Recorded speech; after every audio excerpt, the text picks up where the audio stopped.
Another day and another Florida Gator becomes a Missouri Tiger. Plus, will Missouri look for a quarterback in the portal with a bunch of movement at that position? Let's talk about all that and the Ohio State-Missouri line movement coming up right now on Locked On Mizzou. You are Locked On Mizzou, your daily podcast on the Missouri Tigers. Part of the Locked On Podcast Network, your team every day.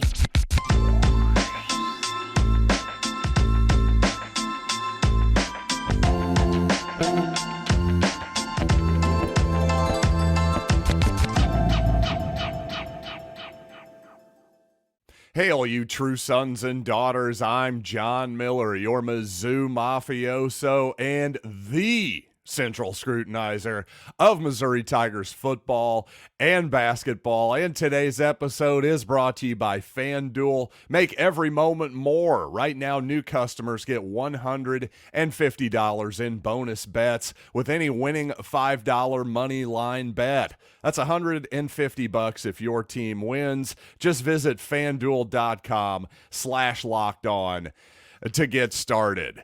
And let's talk about, again, another Florida Gator becoming a Missouri Tiger. A bit of a trend here, it would seem. Of course, Tyron Hopper, who's unfortunately going to be sitting out the Cotton Bowl against Ohio State for the Tigers. Obviously, he had a really nice 2-year run for Missouri. And TreVeyon Johnson, another safety, another defensive player, I should say, a safety who transferred from Florida to Missouri. TreVeyon was certainly a solid contributor this season. Well, now Chris McClellan, a defensive tackle, a rather large defensive tackle at that, checking in at 6'3", 320 pounds. He was a 4-star recruit out of high school, a 3-star transfer, according to Rivals.com. What all that means, I'm not exactly sure at this point. I'm not sure we've actually dialed in the recruiting rankings in terms of the portal at this point. But, you know, you do have to say, when you get somebody from the portal, you generally are going to know what you're getting. You'd think you'd hit on a higher percentage anyway than you would on high school kids. But, well, as the Missouri basketball team has shown this season, you know what? Portal additions are not a guarantee for production. But I will say I think Missouri has done rather well on the interior of the defensive line, especially since Al Davis became the Missouri defensive line coach. Whether it is Josh Landry or Jaden Jernigan or Christian Williams, there's just been several guys on the interior of the defensive line and really just the defensive line in general that have really popped from transfers.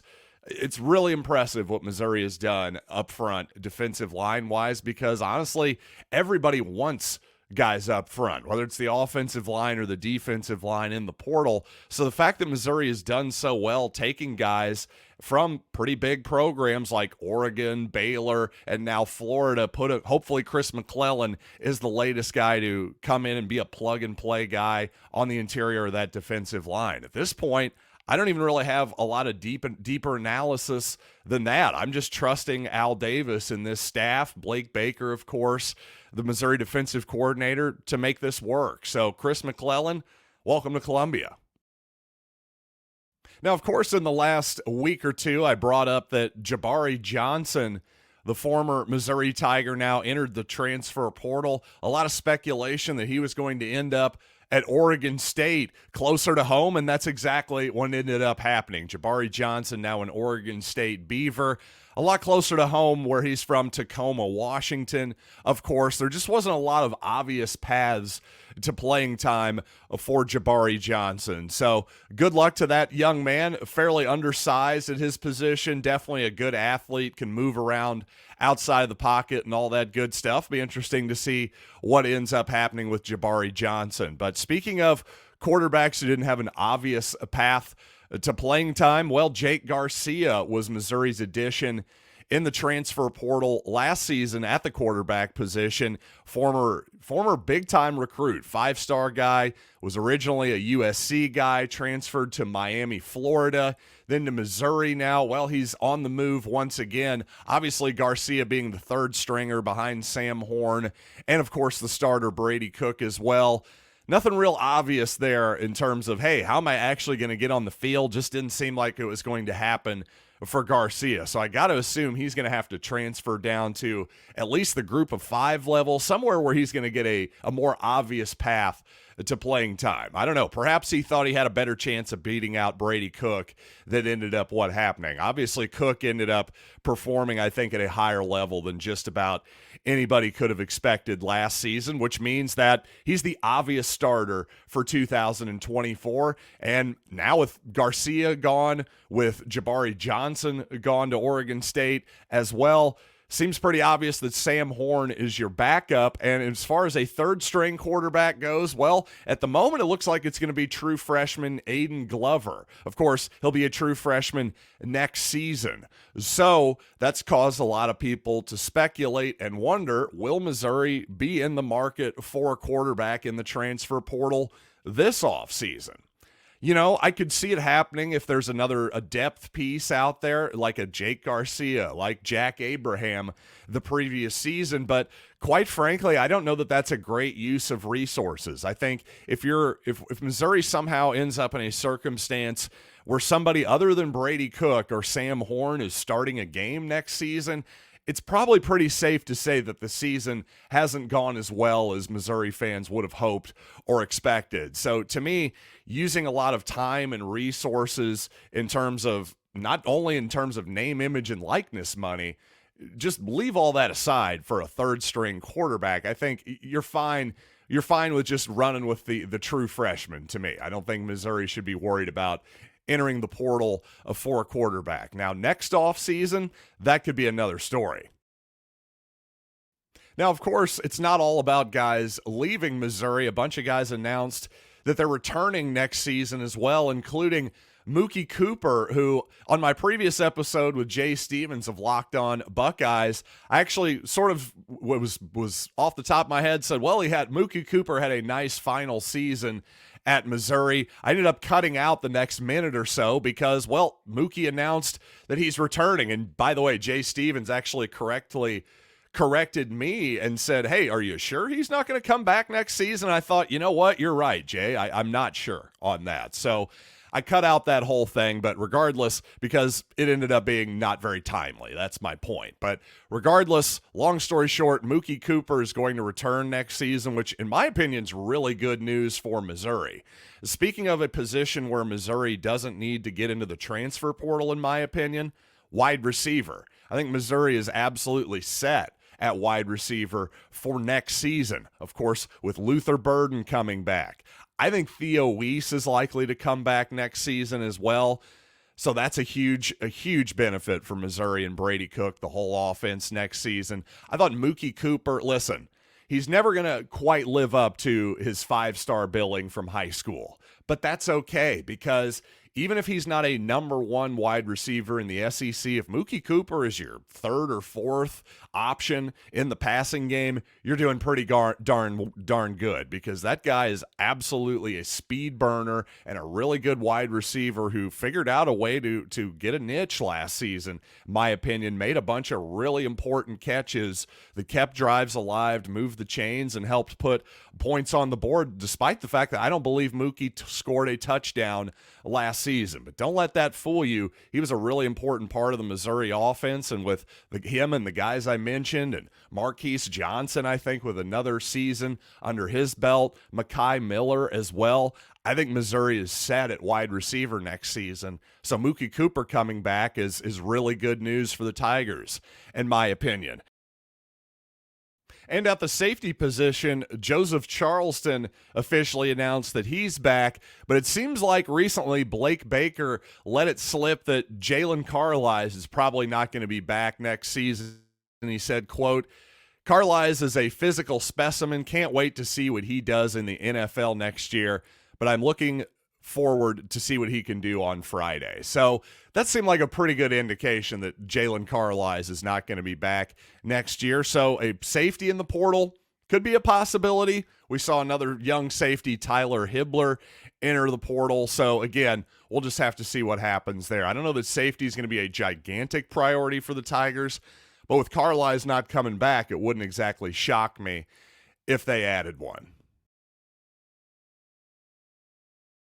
And coming up, of course, we got to talk about the Cotton Bowl on this Cotton Bowl Eve. And you know what? A lot of heavy line movement since we last talked, moving toward Ohio State. What does that tell us? Well, a lot of breaking news from the Ohio State side we got to get into.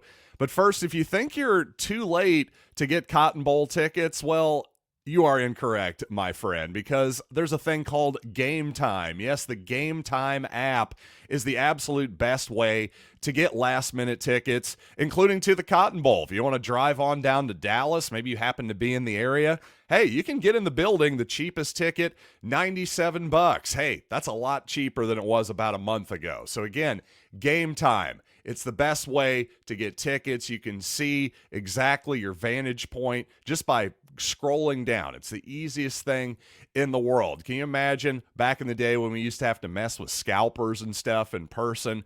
You'd get fraudulent tickets and that kind of thing. You'd get boned over occasionally. Well, you're never going to get screwed over by Game Time.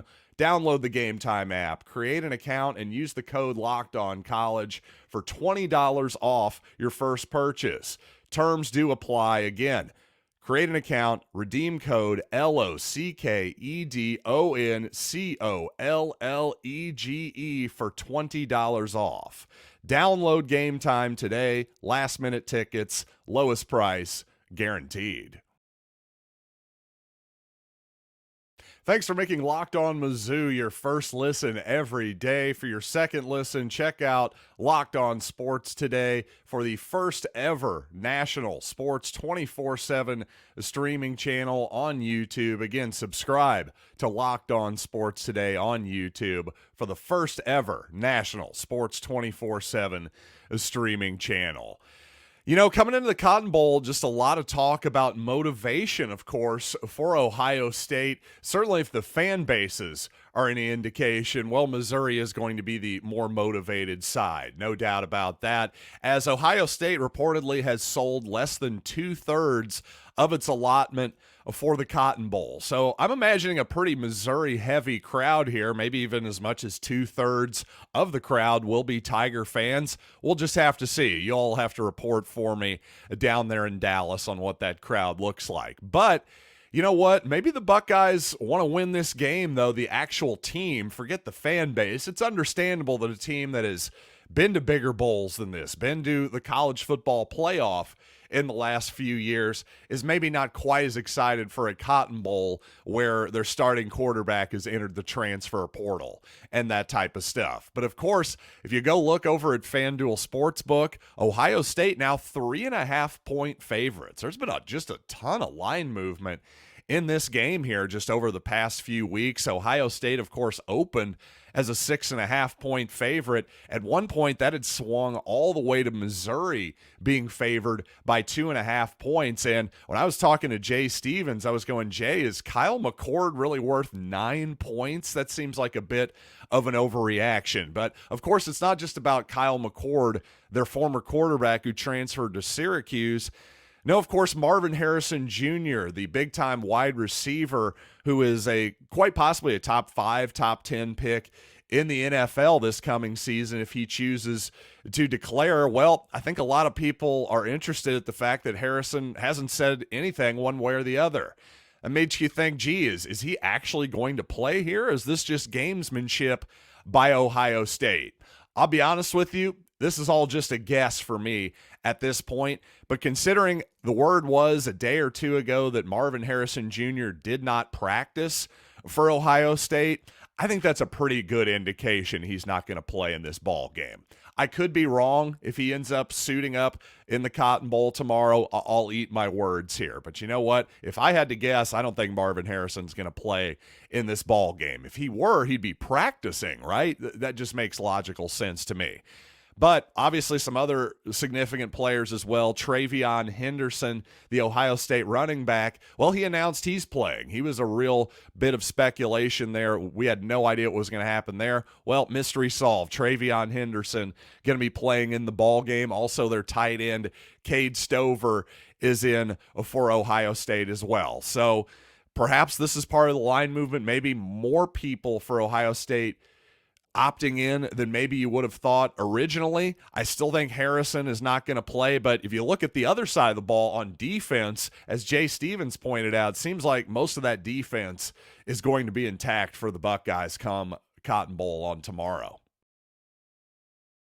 And one more transfer portal note for Missouri. The Tigers added Murray State punter Orion Phillips recently, and that tells you, well, Missouri just was never totally pleased with its punting situation last season. Of course, Missouri kind of bounced back and forth with that job between Riley Williams and Luke Bauer. And, of course, Luke Bauer made one of the great plays in Missouri history down in Lexington, Kentucky, that fake punt, deep pass, threw it about 40 yards in the air, by the way, to Speedy Johnson. Just one of the great plays I've ever seen in Missouri history. I genuinely think if that's an incomplete pass, I don't know that Missouri wins that ball game. Obviously, Missouri dominated from there on out. Maybe I'm overanalyzing momentum a little too much, but I honestly don't think I am. I think without that play, who the heck knows what happens in that ball game. So we'll always love Luke Bauer for that.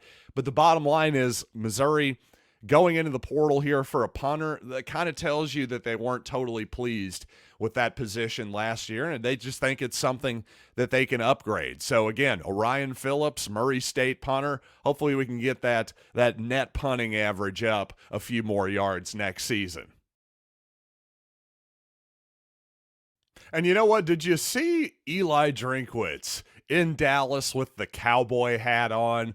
Oh my goodness. That was one of the most Eli moves of all time, much to my amusement, by the way, and the dismay of his haters. Well, I want to talk about why I think Eli Drinkwitz leans in to the hate. Why on this Christmas season here, on this holiday season, why we can say Eli Drinkwitz really is a heel. So I want to talk about that coming up here in just a little bit. But first, let's talk about FanDuel Sportsbook, because as the weather gets colder, the NFL offers stay hot on FanDuel. Right now, new customers get $150 in bonus bets with any winning $5 moneyline bet. That's $150 if your team wins. So if you've been thinking about joining FanDuel, now is the time. The app is so easy to use with a whole wide range of betting options, including, by the way, with the Cotton Bowl, you not only can obviously bet on the spread, the money line, the total, but lots of props available now, including Cody Schrader's rushing yards, Brady Cook's passing yards, Luther Burden's receiving yards, basically anything you can possibly imagine. Just visit FanDuel.com/lockedon and kick off the bowl season and the NFL season in style. It's FanDuel, official partner of the NFL. So just in case you didn't get the reference on the other side of that break, well, I was talking about the Grinch, folks. Yes, in the song, "You're a mean one, Mr. Grinch. You really are a heel." Well, what's a heel? That's kind of an old phrase, right? A bit of an old-timey phrase. Well, a heel is a bad guy for all intents and purposes. Yes, I did it. Hit the ringer. I said for all intents and purposes. But for real, I'm always fascinated by people who are heels in real life. And what I mean by that, actually, heel is a professional wrestling phrase too, for the bad guys, for the guys who are out there to generate a reaction, a negative reaction from a crowd of people. And especially against a crowd of people, that's a fascinating bit of psychology to me, because 90% of people, maybe even 99% of people, and I'll throw myself into the vast majority here, most people want to be liked, right? That's kind of natural, and there's a lot of danger in a big group of people or crowd turning on you. In fact, I think that's actually what people are afraid of when they say their biggest fear is public speaking. I don't really think that they're afraid of speaking. I think that deep down, what they're afraid of is the mob or the crowd of people turning on them. So the fact that there are people in this world who not only are heels, like the Grinch, or I would argue Eli Drinkwitz, but they embrace it and they love it. And that's what's fascinating about Eli Drinkwitz to me, because clearly he's a guy who gets under the skin of other fan bases and even other reporters. Heck, I have a colleague, I won't mention his name because he didn't tell me to say this on air, but he absolutely cannot stand Eli Drinkwitz. Somebody who's been on this program, he's like, he was just an arrogant jerk to me basically when I was a reporter. Well, we've seen a bit of that from Eli Drinkwitz over the years, haven't we? And my point here is that when Eli Drinkwitz wore a hat, a cowboy hat, which frankly he looked a little bit dorky in, to be honest with you, wasn't exactly his look. Do you think he thought he looked amazing in that hat? No, he knew he didn't look great in that hat. He knew that it would get under people's skin, like perhaps Dan Mullen, the former Florida coach, right? Just for example, just lots of people, every Arkansas fan, for instance, I'm sure saw Eli Drinkwitz in that hat, rolled their eyes, possibly fired off a tweet making fun of it, blah, blah, blah. Guess who loves every second of that?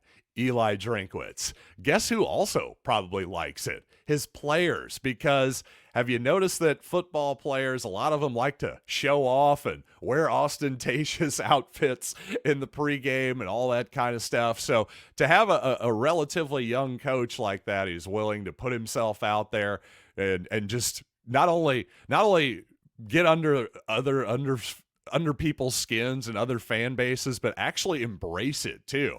I think it's kind of fun, to be honest with you. I enjoy when other fan bases hate my coach. It's all entertaining to me. So the fact that Eli Drinkwitz feeling himself a little bit, even in his dorky hat, I rather enjoyed the heel move there by Eli Drinkwitz, the Grinch, on this holiday season. But hey, thanks as always for joining me here on Locked On Mizzou. Of course, going to have more on the Cotton Bowl tomorrow and a post-game show as well, either Friday night or Saturday morning. As soon as I can turn it around, I'll have it for you without a doubt. So thanks as always for listening to Locked On Mizzou, and I'll see you tomorrow right here